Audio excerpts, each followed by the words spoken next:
What's up YouTube? Welcome back to another video. Today I want to talk to you guys about bulking and when you need to bulk and also whenever you don't need to bulk. So let's get into this video. So first of all, I'm sure you guys have heard the terms bulking, cutting, reverse dieting, etc. So I'm gonna explain a little bit about what those are. Bulking is whenever you are purposefully increasing your calories over a period of time because you are trying to put on weight, and putting on weight is more helpful whenever you are trying to build muscle. Cutting is whenever you are cutting your calories over a period of time to then help you lose fat. And reverse dieting is similar to bulking. You are increasing your calories over time, but you are not trying to gain as much fat and as much weight as you would during a bulk. So if you've ever seen anybody who's jacked, they have definitely gone through a bulking and a cutting cycle, and probably multiple over long periods of time, years, to help them achieve that super jacked, super muscly look. As females, if you guys know who the KK Fit twins are,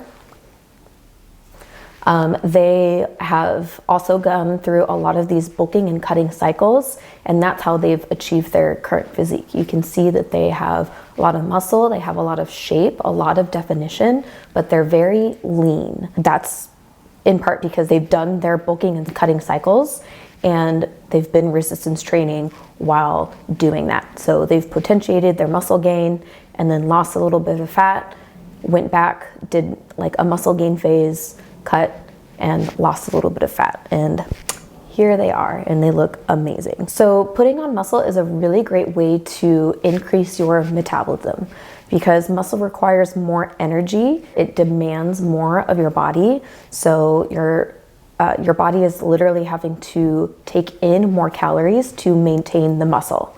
So if you put two people side by side and they both weigh 200 pounds, one person has about 70% lean muscle mass and the other person has 90% lean muscle mass.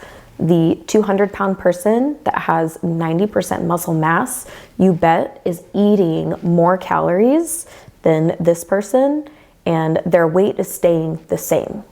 And for many of us, that's what we are trying to achieve, right? We want to be able to consume enough calories that we feel satiated, but we don't want to gain weight. Gaining muscle is your best bet to help you accomplish this. So bulking is really great if you want to take your fitness goals to the next level, right? Or if you've been stuck in a phase of constant dieting, yo-yo dieting, restricting your calories, doing excessive cardio, then something like a reverse diet will definitely be in your favor. And like I mentioned before, there's a difference between bulking and a reverse diet. There's an overlap because they both are increasing your calories over time. However, a bulk is going to be a little bit more aggressive, and with a bulk, again, you are purposefully gaining weight. You want to gain weight, and you accept the fact that you are going to be putting on a little bit more fat whenever you are gaining as much weight at the rate that you are. With a reverse diet, you are increasing your calories over time, but you're trying to stave off excess weight gain and fat gain as much as possible. So you're increasing your calories, and you don't want your weight to change drastically over time.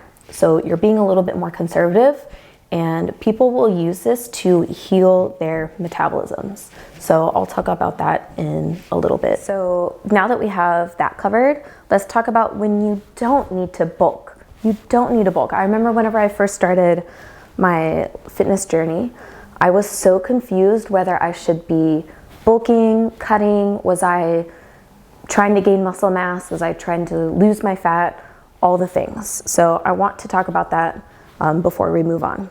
So you do not need to go into a bulk if you haven't followed a resistance training program, you haven't been consistent at it recently or ever. So if you're a complete beginner, you've never consistently worked out before, you do not need to go into a bulk to see change in your physique, or for that matter, to put on muscle. You don't need to increase your calories at this time to put on muscle mass. You being a beginner is enough to potentiate results and muscle gain already, assuming you're not severely under eating or doing excessive cardio. So if you have been working out, but you haven't really been implementing something called progressive overload, which is what I mentioned earlier, which is just pushing yourself in your workouts and doing more overtime. If I do an overhead press with a 10-pound dumbbell 1 week for 10 reps, then next week I need to do it for 11 reps or 12 reps, or I need to pick the 12-pound dumbbell and maybe do it for 8 repetitions, and then the following week 10 repetitions. You have to push your body in order for it to adapt. So if you've been going to the gym and you just kind of willy-nilly do a couple things here, do a couple things there, you're not tracking what you're doing kind of the same things all the time, or the same rep ranges or the same weights all the time, you are not really potentiating yourself for building muscle. So if you're not doing that, then your step is to follow a consistent workout plan where you are focused on improving your weights, your reps, or your range of motion over time before tackling a bulking cycle. If you don't have a healthy relationship with food, if you are stuck in a kind of restrictive eating pattern and then a binging pattern, your goal is to focus on your healthy relationship with food and concentrate on building that up first before you can ever think of doing a bulk. It takes so much toll for your mental health and how you view yourself, your body, your success, so many things. It affects so many things. So you really need to focus on healing your relationship to food first. And you might have to hire a professional to help you do so. For a lot of people, it's not the simple solution to just, okay, well, body positivity, I'm just gonna eat a little bit better, and I'm going to accept my body as it is and know that I'm a work in progress, but I'll get to my goals one day.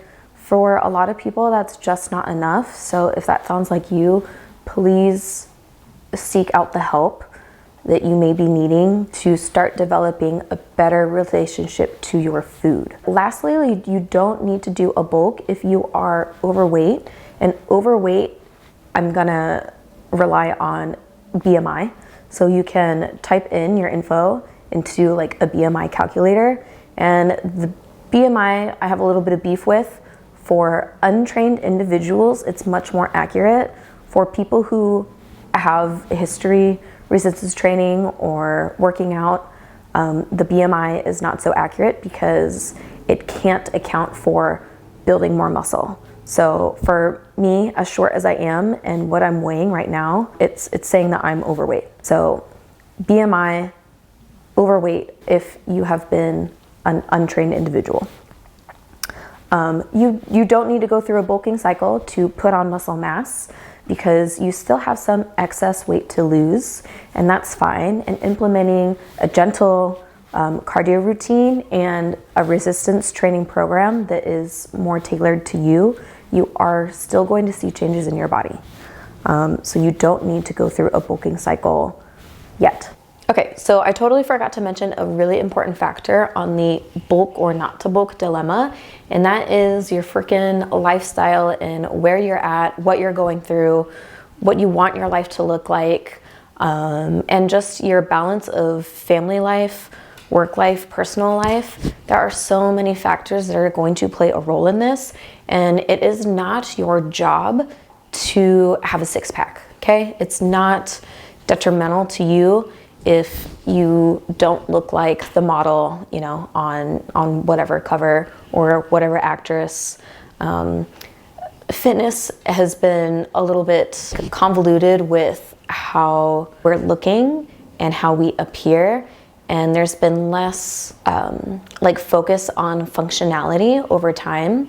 And fitness is so important to your functionality. And I promise, if you are someone who's coming from a place where you weren't really focusing on your fitness, you weren't implementing a little bit better eating habits, then just by doing those 2 steps and improving a little bit over time, you are going to get closer to a physique that maybe you are more happy with or you are looking to achieve.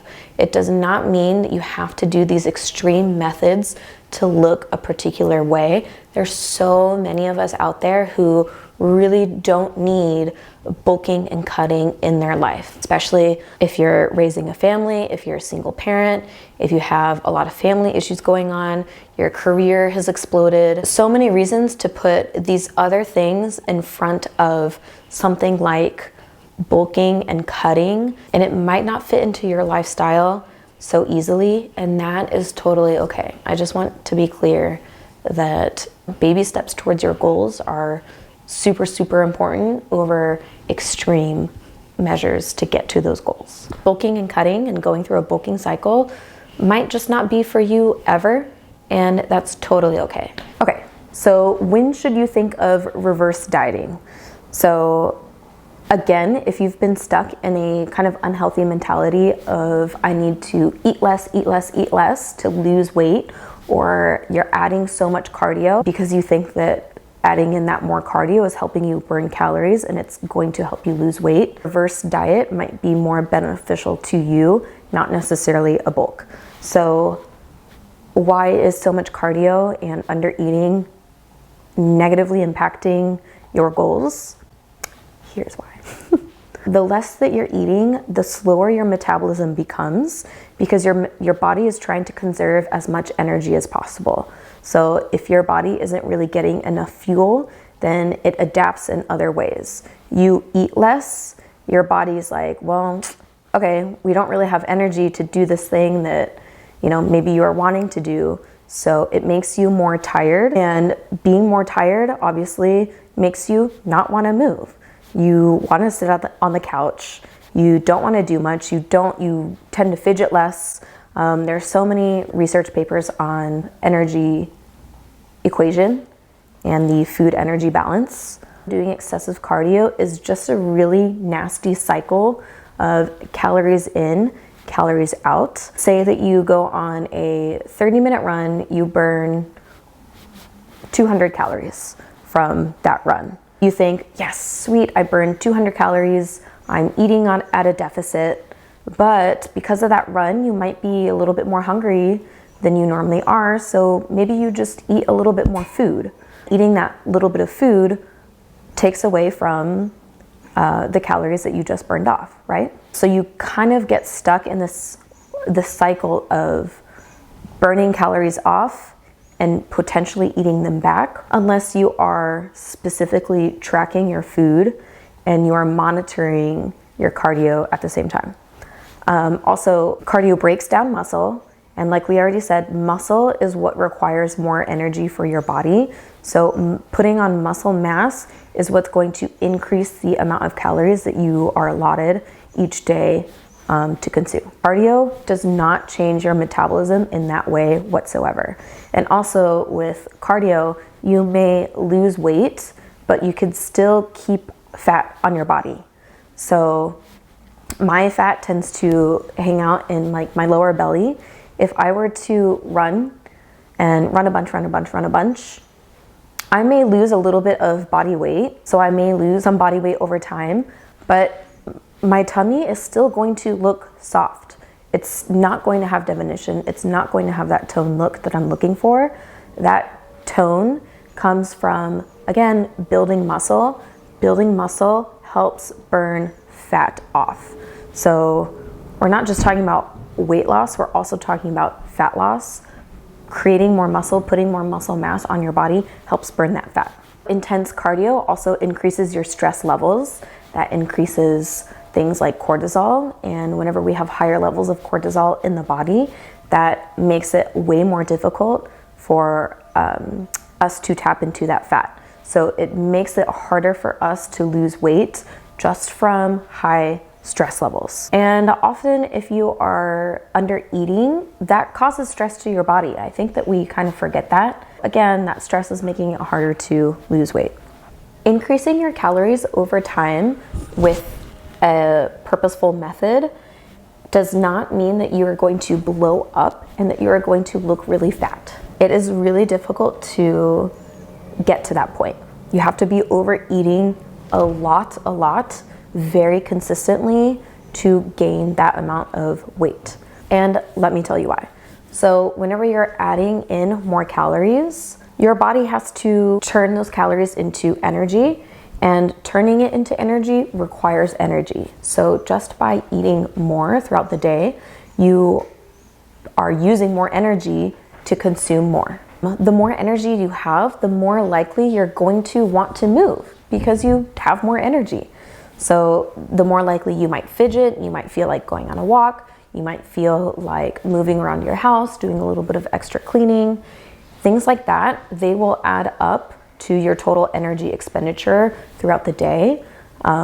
So by boosting your calories a little bit, you're giving your body more fuel to work with to then do more and move more. So then those calories that you've increased with your food, you're going to most likely still expend those increased calories. So then your metabolism is a little bit more balanced out at the end of the day. It is still really important that you are tracking your calories, because if you are not tracking, it's hard to push your metabolism out of its boundaries. So if I'm used to eating 15 to 1700 calories a day, there's certain days where I might feel like I've eaten so much, but I've only eaten about 1700 calories. I really would not know or have any accurate measure of what I actually ate unless I was tracking.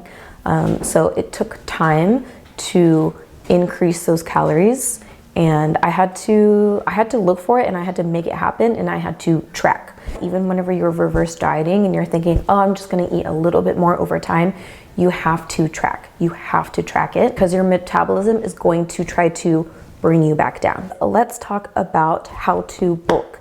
And I want to mention a couple things that are going to help you in your journey to bulk, to reverse diet, and to improve your fitness levels overall whenever your goal is to build muscle. And that is the use of protein powders, the use of, I've been using collagen a lot lately, which is just another form of like a protein, and also creatine. And creatine is really helpful for preventing any muscle loss and helping to build muscle at the same time. So all three of these are helping you to build muscle mass, which again is what's going to help create shape. It's going to help create that lean look, and it's going to allow you to eat more calories over time.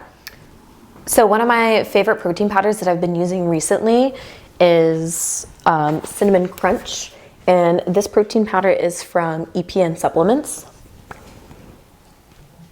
It really tastes like Cinnamon Crunch cereal. And I'm also a big oatmeal person. And this basically tastes like I'm drinking oatmeal, which to some of you maybe doesn't sound as appetizing, but to me, it's pretty darn great. So, and I've also been using their collagen peptides. And I really use this to put in my coffee. Because this is tasteless and this mixes pretty well with a hot drink, a hot beverage or a warm beverage, and it's 9 grams of protein per serving. So that's a pretty decent amount of protein, and especially if I'm making my like a latte and I'm using a whole milk, then that milk source has 13 grams of protein for 1 cup, and this has 9 grams of protein per serving. So if I'm using 1 full cup of milk and a full serving of the collagen, then I have 21 grams of protein from just my coffee. So it helps me really boost up my protein without eating so much meat. And even though I do eat meat, I'm not crazy about meat. And then EPN Supplements also has creatine powder. I just haven't been able to get my hands on it quite yet. The cool thing about EPN is that they have a subscription based. So instead of buying their products at market value, what they are selling them for, you can pay for a subscription where you're paying something monthly, and then you are getting their products for at cost. So it's a different like purchasing model, and it's super advantageous if you know that you're going to be buying like 2 to 3 things pretty consistently. It's going to be a little bit cheaper for you to do it this way because you just have to pay that monthly subscription, and then you can buy the products for what they cost to make. So I'm going to put up my photo of before I started the bulk, 1 year of resistance training compared to close to finishing my bulk, what I looked like. You can see that I gained a little bit of fat in my tummy, and other than that, I really don't look much different, right? I feel like there's a giant misconception of people whenever they're bulking, they're increasing your calories. There's such a fear of increasing your calories because you're going to gain weight. And yes, I gained a little bit of fat, but I still look relatively the same, and I know long term this is helping me towards my goals.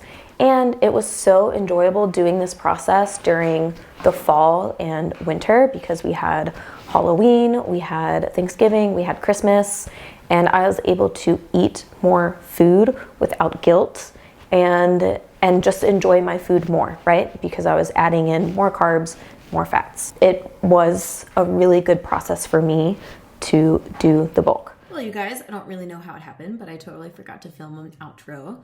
So that's all I'm going to talk about in this video because I know that it was a pretty long video already. And I am going to put out a next video where I actually discuss a little bit more specific about how to bulk. So stay tuned for that video. That's going to come up pretty soon. And if you guys have any questions, you can always email me personally. I'll link my email below, and I'll link my website below if you ever want to work one-on-one coaching with me. Yeah, I hope you guys enjoyed the video, and I'll catch you in the next one.